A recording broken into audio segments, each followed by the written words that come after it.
Hello student, आपका हमारे YouTube channel पर स्वागत है। दोस्तों, आज हम आर एस प्री के जो साइंस एंड टेक्नोलॉजी वाला जो पार्ट है उसके एक चैप्टर के बारे में बात कर रहे हैं जिसका नाम है बायोटेक्नोलॉजी।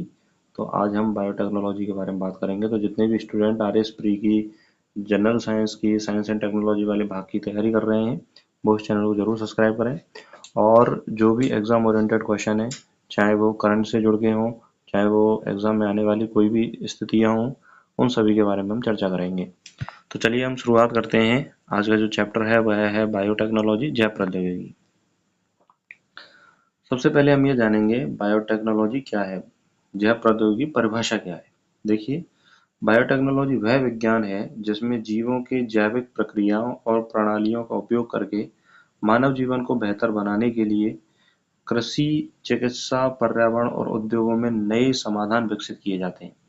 सीधी सीधी बात है। देखिए, हम यहाँ पर दो शब्द देख रहे हैं, एक देख रहे हैं जैव और दूसरा देख रहे हैं प्रौद्योगिकी। यानी कि हम जीवित प्रक्रियाओं का उपयोग किस तरह से हम कर सकते हैं जिससे कि मानव जीवन को बेहतर बनाया जा सके और मानव जीवन के लिए उपयोगी औषधियाँ, उपयोगी तरीके कैसे इजाद किए जा सकें, उन सभी को हम क्या बोलते हैं, जैव प्रौद्योगिकी, बायोटेक्नोलॉजी। हम यहाँ पर समझेंगे कि बायोटेक्नोलॉजी कैसे कर सकते हैं। तो देखिए, इसकी परिभाषा क्या होगी कि भाई जीवित जीवों के अंदर हम क्या हेर फेर कर सकें जिसके द्वारा हम नई ऐसी तकनीकों का विकास कर सकें जिसमें हम अच्छी फसलों का उत्पादन कर सकें, रोगों का इलाज कर सकें, जीन थेरेपी के माध्यम से पर्यावरण में होने वाले परिवर्तनों को किसी प्रकार से रोक सकें। तो इन सभी बातों पर हम यदि ध्यान देते हैं और उन तकनीकों का उपयोग करते हैं जिनके माध्यम से मानव जीवन का लाभ हो सकता है, तो वह क्या है, जैव प्रौद्योगिकी, बायोटेक्नोलॉजी। अब हम बात करते हैं। देखिए, यूरोपीय जैव प्रौद्योगिकी संघ ने इसकी क्या परिभाषा दी है, पूछी जा सकती है आपसे नॉर्मली कि यूरोपीय फेडरेशन ऑफ बायोटेक्नोलॉजी ने क्या परिभाषा दी है। तो यूरोपीय फेडरेशन ऑफ बायोटेक्नोलॉजी के अनुसार नए उत्पादों और सेवाओं के लिए प्राकृतिक विज्ञान, नेचुरल साइंस और जीवों की कोशिकाओं व इसके अंग तथा आणविक अनुरूपों का संयोजन ही क्या है, जैव प्रौद्योगिकी है। तो देखिए, परिभाषा है ये, पूछी जा सकती है पेपर में। तो इस परिभाषा को आप डायरेक्ट याद रख सकते हो कि जैव प्रौद्योगिकी क्या है कि नए उत्पाद और सेवाओं के लिए, यानी हमें यदि कोई नए उत्पाद और सेवाएं प्राप्त करनी है तो प्राकृतिक विज्ञान मतलब नेचुरल साइंस। नेचुरल साइंस से मतलब यह है कि हम जो पौधे और जंतु जो देखते हैं उनके उपयोग के माध्यम से, ठीक। दूसरा, जीवों की कोशिकाओं में क्या हेर फेर किया जा सकता है, क्या बदलाव किया जा सकता है इसके अंगों में, और उसकी जेनेटिक यानी आनुवंशिक संरचना में हम क्या बदलाव करके वांछित परिणाम जो प्राप्त कर सकते हैं, उसे हम क्या बोलते हैं, बायोटेक्नोलॉजी, जैव प्रौद्योगिकी कहते हैं। आगे हम बात करें। देखो, जैव प्रौद्योगिकी की शाखाएं कौन कौन सी हैं। तो जैव प्रौद्योगिकी की चार प्रमुख शाखाएं हैं, red biotechnology, green biotechnology, white biotechnology और ब्लू बायोटेक्नोलॉजी। तो आपसे पूछा जा सकता है कि भाई रेड बायोटेक्नोलॉजी क्या है, ग्रीन बायोटेक्नोलॉजी क्या है, व्हाइट बायोटेक्नोलॉजी क्या है और ब्लू बायोटेक्नोलॉजी क्या है। ये भी पूछा जा सकता है कि निम्न में से कौन सी बायोटेक्नोलॉजी की शाखा है और कौन सी नहीं है। तो दोनों तरह से आ सकता है। देखिए, रेड जो है उसका संबंध ब्लड से होता है ना। और ब्लड जो है वो मानव शरीर में पाया जाता है। तो मानव शरीर को ठीक करने के लिए किसकी आवश्यकता होती है, दवाओं की, टीकों की और जीन थेरेपी की।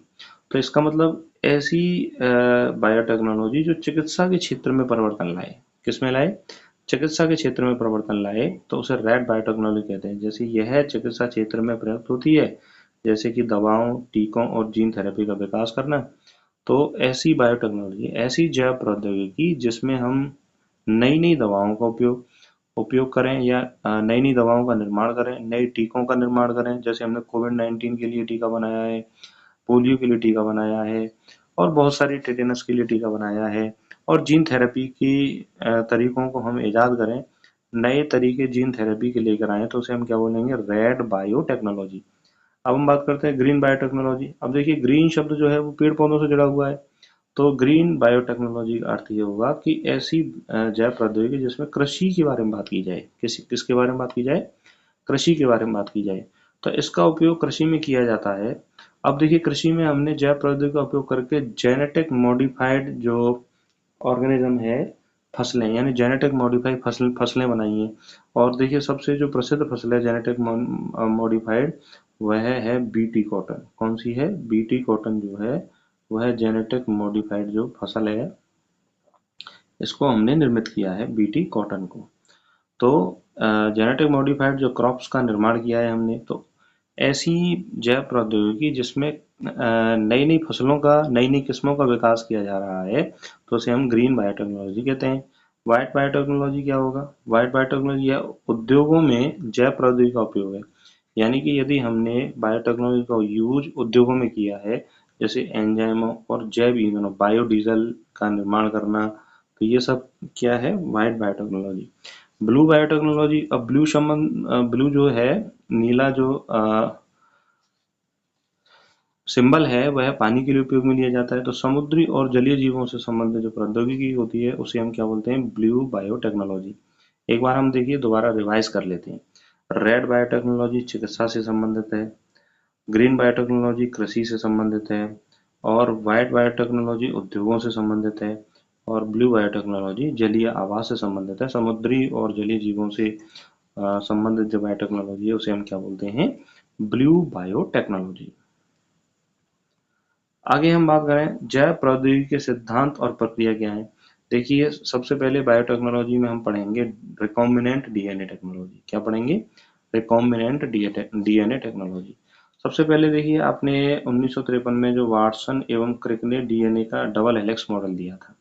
ऐसे डबल हेलिक्स मॉडल के आधार पर बताया गया कि भाई डीएनए कुंडलित संरचना है। तो मान लीजिए हमें कोई ऐसी फसल है जो अच्छा फल उत्पादन करती है लेकिन जीवित नहीं रहती है, और कोई ऐसी उसी प्रजाति की फसल है कि जो जीवित तो रहती है लेकिन अच्छा उत्पादन नहीं करती, तो दोनों के डीएनए को अलग करके उन दोनों के डीएनए को काट कर हम क्या कर देते हैं? एक दूसरे के साथ मिला देते हैं। तो जब मिला देते हैं तो यह मिलाने वाली जो तकनीक है वह कौन सी है? रिकॉम्बिनेंट डीएनए कहलाती है। दोबारा सुनिए। रिकॉम्बिनेंट डीएनए तकनीक क्या होती है? रिकॉम्बिनेंट डीएनए तकनीक होती है कि मान लीजिए एक फसल ऐसी है जिसमें एक पौधा ऐसा है जिसका फल उत्पादन बहुत अच्छा है, और लेकिन वह जीवित कम समय तक रह पाता है, और एक पौधा ऐसा है जो जीवित बहुत समय तक रह पाता है लेकिन फल उत्पादन उसका कम है और उसी प्रजाति का है। तो दोनों के डीएनए को लेते हैं और दोनों के डीएनए को काट कर और उनको क्या कर देते हैं? जोड़ देते हैं। तो जो बना हुआ जो डीएनए होता है उसे हम क्या बोलते हैं? Recombinant DNA. तो रिकॉम्बिनेंट डीएनए क्या है? यह वह तकनीक है जिसमें एक जीव के जीन को दूसरे जीव के जीन में प्रविष्ट कराया जाता है। और देखिए जो काटने वाला जो एंजाइम होता है वो कौन सा होता है? रेस्ट्रिक्शन एंडोन्यूक्लियस एंजाइम होता है। मोस्ट इंपॉर्टेंट है। उस एंजाइम का नाम क्या होता है? RE, restriction endonuclease enzyme. ये बहुत ज्यादा इंपॉर्टेंट क्वेश्चन है जो परीक्षा में पूछा ही जाएगा, इसलिए इसको आप याद रखो, बहुत ज्यादा इंपॉर्टेंट है। रेस्ट्रिक्शन एंडोन्यूक्लियस एंजाइम डीएनए को नाइट्रोजन के क्षारकों के विशिष्ट क्रम से क्या करता है? ये काटता है। और लाइगेज एंजाइम क्या करता है? दोनों जो डीएनए खंड होते हैं उनको जोड़ देता है, और जोड़ने के बाद जो डीएनए निर्मित होता है उसे हम क्या बोलते हैं? रिकॉम्बिनेंट डीएनए, जिसको हम कह सकते हैं स्मॉल r और कैपिटल DNA। रिकॉम्बिनेंट डीएनए उसको हम बोल सकते हैं। फिर जो रिकॉम्बिनेंट डीएनए है उसको किसी वेक्टर की सहायता से हम किसी जीव में क्या करा देते हैं? प्रविष्ट करा देते हैं। जैसे रिकॉम्बिनेंट डीएनए को बैक्टीरिया जैसे जीवों में प्रविष्ट करने के लिए वाहक की आवश्यकता होती है, और वाहक का काम कौन करता है? प्लाज्मिड करता है। कौन करता है? प्लाज्मिड करता है। तो प्लाज्मिड की सहायता से हम उसको क्या करा देते हैं? उसको हम इंसर्ट करा देते हैं। फिर डीएनए लाइगेशन, डीएनए के कटे हुए हिस्सों को आपस में जोड़ने के लिए डीएनए लाइगेज एंजाइम की क्या होती है? आवश्यकता होती है। ट्रांसफॉर्मेशन क्या होता है? पुनः रिकॉम्बिनेंट डीएनए को होस्ट सेल में प्रविष्ट कराया जाता है जहां यह अपना प्रभाव दिखाता है। मान लीजिए हमने किसी ऐसे पौधे में ट्रांसफर करना है जिसमें जीन परिवर्तन हमें देखना है, तो उसमें हम जो रिकॉम्बिनेंट डीएनए है उसको यदि हम प्रविष्ट कराएं तो उसे हम क्या बोलते हैं? ट्रांसफॉर्मेशन।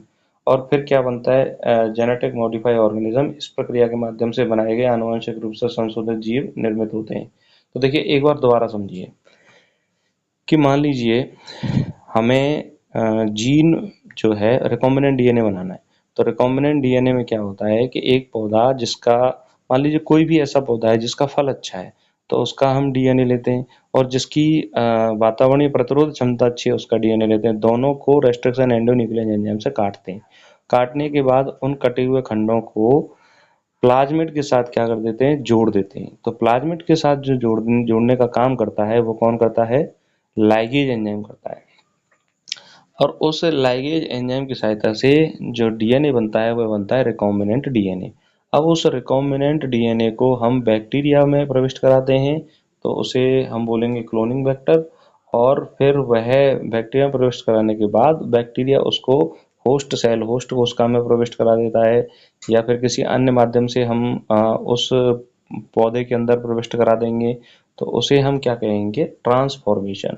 और वहां जाकर ये जो डीएनए, रिकॉम्बिनेंट डीएनए अपना प्रभाव दिखाता है, और जो ये फसल निर्मित होती है उसे हम क्या बोलते हैं, रिकॉम्बिनेंट जेनेटिक मॉडिफाइड ऑर्गेनिज्म, या क्रॉप्स उसको बोल सकते हो, या एनिमल है तो, जंतु है तो उसको जेनेटिक मॉडिफाइड एनिमल उसको हम कह सकते हैं। तो देखिए यहाँ पर इंपॉर्टेंट बात क्या है कि यहाँ पर कौन सा एंजाइम काम आ रहा है, रेस्ट्रिक्शन एंडोन्यूक्लियस एंजाइम यहाँ पर क्या हो रहा है, काम आ रहा है। और लाइगेज एंजाइम दोनों डीएनए खंडों को क्या कर रहा है, जोड़ने का काम करता है। तो इस तरह से इन प्रक्रम के सहायता से जैव प्रौद्योगिकी जो है चरण संपन्न होते हैं। आगे हम बात करें, देखिए जैव प्रौद्योगिकी में पीसीआर टेक्नोलॉजी का भी उपयोग किया जाता है। पीसीआर की फुल फॉर्म पूछी जाती है पेपर में, क्या होता है, तो पीसीआर की तकनीक की फुल फॉर्म है पॉलीमरेज चेन रिएक्शन। पीसीआर में एक ऐसी प्रक्रिया है जिसमें डीएनए की फोटोकॉपी की जाती है। क्या की जाती है, डीएनए की फोटोकॉपी, यानी एक डीएनए के खंड से करोड़ों डीएनए के खंड क्या किए जाते हैं, निर्मित किए जाते हैं। तो ऐसे तकनीक को हम क्या बोलते हैं, पॉलीमरेज चेन रिएक्शन। पूछा जा सकता है कि भाई एक डीएनए से अनेक डीएनए यदि हमें बनाने हैं तो कौन सी विधि का उपयोग किया जाएगा, तो वह है पीसीआर टेक्नोलॉजी, जिसमें डीएनए के किसी विशेष हिस्से की अनगिनत प्रतियां बनाई जाती हैं। अब देखिए पीसीआर टेक्नोलॉजी के 3 चरण होते हैं। पहला है डीएनए डीनेचुरेशन, यानी इसमें डीएनए को, मतलब जो कुंडलित होता है उसको, डीएनए को सीधा किया जाता है। फिर प्राइमर एनिलिंग, मतलब प्राइमर बनाए जाते हैं और प्राइमर की एनिलिंग की जाती है। और फिर डीएनए पॉलीमरेज एंजाइम की सहायता से डीएनए का क्या करता है, विस्तार किया जाता है। उस विस्तार से एक डीएनए की 2 कॉपियां बन जाती है, फिर 2 से 4, 4 से 8, 8 से 16, 16 से 32, इस तरीके से ये कॉपियां बनती हैं पीसीआर टेक्नोलॉजी में। सबसे इम्पोर्टेंट बात है पीसीआर टेक्नोलॉजी का उपयोग क्या है। देखिए पीसीआर टेक्नोलॉजी का उपयोग क्राइम सीन से डीएनए के नमूने बढ़ाने के लिए, यानी हम मान लीजिए कोई आपराधिक स्थल है, वहाँ अपराध हो गया है तो हम, हमें कोई डीएनए जो है, डीएनए के नमूने हैं बहुत कम प्राप्त हुए हैं, तो उनकी कॉपियां यदि हमें बनानी है तो पीसीआर टेक्नोलॉजी का उपयोग कर सकते हैं। जैविक अनुसंधान और आनुवंशिक परीक्षणों में पीसीआर टेक्नोलॉजी का उपयोग किया जाता है। तो पीसीआर टेक्नोलॉजी का उपयोग कहाँ करते हैं हम, डीएनए के नमूने को बढ़ाने में, जैविक अनुसंधान में और आनुवंशिक परीक्षणों में हम क्या करते हैं, पीसीआर टेक्नोलॉजी का उपयोग करते हैं। आगे हम बात करें जीन क्लोनिंग। बायोटेक्नोलॉजी में जीन क्लोनिंग प्रक्रिया को अपनाया जाता है। जीन क्लोनिंग क्या है, यह एक ऐसी प्रक्रिया है जिसमें किसी जीन को अलग कर उसका असीमित रूप से कॉपी तैयार की जाती है। यानी कोई विशेष जीन है उसको हम अलग करेंगे और उसको अलग करके उसकी कॉपियां, यानी बहुत सारे विशेष जीन का निर्माण किया जाता है, तो उसे हम क्या बोलते हैं, जीन क्लोनिंग। जीन क्लोनिंग में क्लोनिंग वेक्टर का उपयोग किया जाता है। और क्लोनिंग वेक्टर के रूप में किसका उपयोग करते हैं हम, वायरस या प्लाज्मिड का। क्या करते हैं, वायरस या प्लाज्मिड का। देखिए प्लाज्मिड शब्द क्या है, प्लाज्मिड बैक्टीरिया, बैक्टीरिया में पाया जाने वाला जो गुणसूत्र है उसके एक्स्ट्रा जो सर्कुलर डीएनए पाया जाता है, वह सर्कुलर डीएनए जो होता है, उस सर्कुलर डीएनए को ही क्या बोलते हैं, प्लाज्मिड कहते हैं। इस सर्कुलर डीएनए को ही क्या कहते हैं, प्लाज्मिड। तो प्लाज्मिड सुनिए क्या होता है, बैक्टीरिया है, एक बैक्टीरिया, उसका जो आनुवंशिक पदार्थ है उसके अलावा जो सर्कुलर डीएनए है, उस सर्कुलर डीएनए को हम क्या बोलते हैं, प्लाज्मिड कहते हैं। तो बैक्टीरिया यानी प्लाज्मिड और वायरस जो है वो क्लोनिंग वेक्टर के रूप में काम करते हैं। तो पेपर में ये भी क्वेश्चन पूछा जाता है कि निम्न में से कौन सा क्लोनिंग वेक्टर का रूप में काम करता है, तो वो कौन करता है, प्लाज्मिड या वायरस क्लोनिंग वेक्टर के रूप में काम करते हैं। अगला है ट्रांसजेनिक जीव। देखिए वे जीव जिनमें अन्य प्रजातियों के जीन प्रविष्ट किए जाते हैं उन्हें ट्रांसजेनिक जीव कहते हैं, चाहे वो पौधा हो चाहे वो जंतु हो। यदि यदि पौधा है तो उसे ट्रांसजेनिक प्लांट कहेंगे, और जंतु है तो वो ट्रांसजेनिक क्या कहेंगे, एनिमल कहेंगे। देखिए ट्रांसजेनिक प्लांट का जो सबसे बेस्ट एग्जाम्पल क्या, गोल्डन राइस है जिसमें विटामिन ए होती है, या बीटी कॉटन है, बीटी कॉटन इसका बेस्ट एग्जाम्पल है। ठीक है, और ऐसे ही अगर हम बात करें कि ट्रांसजेनिक एनिमल हैं तो वो माइस हैं, माइस मतलब चूहों की प्रजातियां का निर्माण किया गया है ट्रांसजेनिक एनिमल के रूप में। तो बीटी कॉटन, माइस, गोल्डन राइस, ठीक है, इस तरह से हमने ट्रांसजेनिक एनिमल, ट्रांसजेनिक प्लांट तैयार किए हैं। तो ट्रांसजेनिक एनिमल हम कैसे बना सकते हैं कि किसी जीव में वांछित जीन को जो प्रविष्ट करा के हम एनिमल और प्लांट का तैयार करें तो उसे हम क्या बोलेंगे, जीन क्लोनिंग। अब हम आगे बात करें डीएनए फिंगरप्रिंटिंग। देखिए डीएनए फिंगरप्रिंटिंग क्या है।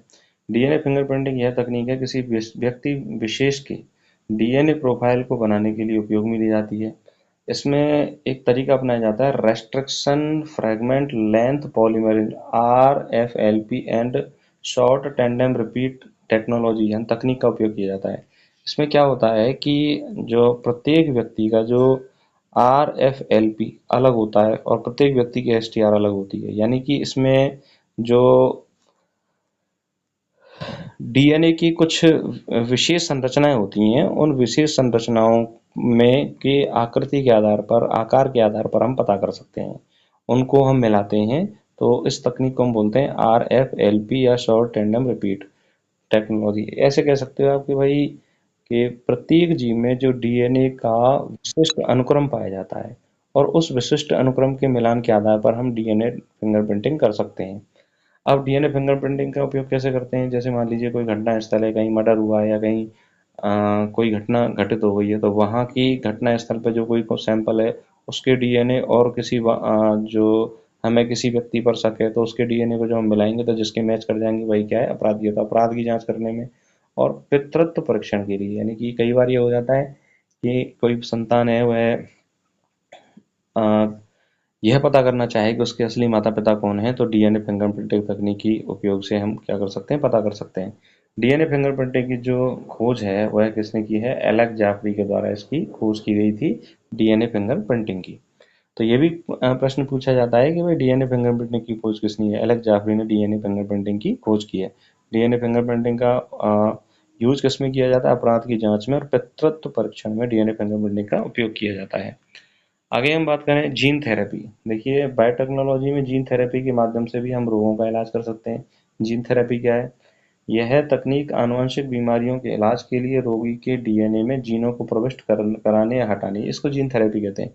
यानी मान लीजिए कोई आनुवंशिक बीमारी है जो किसी जीन विशेष के कारण हो रही है, उस बीमारी के जीन को ही हटा दिया जाए तो वह हम उस आनुवंशिक बीमारी से क्या कर सकते हैं, निजात पा सकते हैं।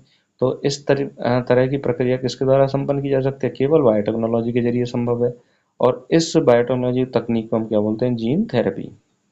इसमें क्या करते हैं, वायरल वेक्टर या नॉन वायरल वेक्टर का उपयोग कर जीन को कोशिकाओं में प्रविष्ट कराया जाता है और उस कोशिकाओं में प्रविष्ट कराकर उस जीन जीन की प्रक्रिया को क्या किया जा सकता है, सुधार किया जा सकता है। समान जीव जीन थेरेपी और दैहिक कोशिका जीन थेरेपी इसके प्रमुख प्रकार हैं। तो यानी जीन थेरेपी के कितने प्रकार हैं, दो प्रकार हैं। पहला प्रकार कौन सा है, समान जीव जीन थेरेपी, और दूसरा प्रकार है दैहिक कोशिका जीन थेरेपी। तो देखिए मान लीजिए कोई जीन यदि खराब है तो हम वैसा ही जीन ट्रांसफर करें तो उसे समान जीन जीन थेरेपी कहेंगे। और यदि हम उस जीन वाली कोशिका को यदि हम ट्रांसफर करें तो उसको हम क्या बोलेंगे, दैहिक कोशिका जीन थेरेपी। तो जीन थेरेपी के माध्यम से भी हम क्या कर सकते हैं, जीन थेरेपी के माध्यम से हम रोगों का क्या कर सकते हैं, इलाज कर सकते हैं। तो यहाँ पर भी किसका उपयोग हो रहा है, जैव प्रौद्योगिकी बायोटेक्नोलॉजी का उपयोग हो रहा है। यानी हमने जीवित जीवों में ही बदलाव करके नए जो परिवर्तन लाए हैं उसे हम क्या बोलते हैं, जैव प्रौद्योगिकी कहते हैं। चलिए देखिए इस इतना पढ़ने के बाद एक क्वेश्चन मैं आपको दे रहा हूँ, इसका आंसर जरूर बताइए कि किसका उपयोग एड्स रोग की जांच के लिए किया जाता है। यानी क्वेश्चन है कि किस विधि का उपयोग एड्स रोग की जांच के लिए किया जाता है। पहला है पीसीआर, दूसरा है एलाइजा टेस्ट, तीसरा है दोनों, और चौथा ऑप्शन है नन ऑफ दीज। तो देखिए जितने भी स्टूडेंट जो RAS प्री के विज्ञान एवं प्रौद्योगिकी वाले भाग की जो तैयारी कर रहे हैं, आज हमने यहाँ तक पढ़ा। इसके आगे वाली जो क्लास है वो कल आपको देखने को मिलेगी। तो आगे कल आपको और देखने को अच्छी बातें सीखने को मिलेंगी और रोजाना आपको एक क्वेश्चन दो क्वेश्चन दिए जाएंगे जिसको आप सॉल्व करके आपको देना है। इस क्वेश्चन का आंसर भले ही इस टॉपिक में मैंने आपको नहीं पढ़ाया है, लेकिन कहीं ना कहीं इस क्वेश्चन का मैंने क्लू जरूर दिया है। तो आप सोचिए समझिए और इस क्वेश्चन का आंसर देने का प्रयास कीजिए। बहुत मोस्ट इंपोर्टेंट क्वेश्चन है, परीक्षा में पूछा जाता है। तो इस क्वेश्चन को यदि आप आने वाली परीक्षा में कहीं ना कहीं देखें तो इसमें कोई तो राय नहीं है कि भाई ये क्वेश्चन आपको देखने को मिल सकता है। तो कौन सी ऐसी तकनीक है जिसमें हम एड्स प्रूफ की जांच कर सकते हैं? तो यहाँ पर भी हम कहीं ना कहीं बायोटेक्नोलॉजी का उपयोग करके एड्स प्रूफ की क्या करते हैं, हम जांच करते हैं। इसका आप आंसर दीजिए। और जो भी स्टूडेंट इस चैनल पर नए हैं, इस चैनल को जरूर सब्सक्राइब कीजिए। और आपको ये क्लास कैसी लगी कमेंट करके हमें ज़रूर बताइए। नमस्कार, धन्यवाद।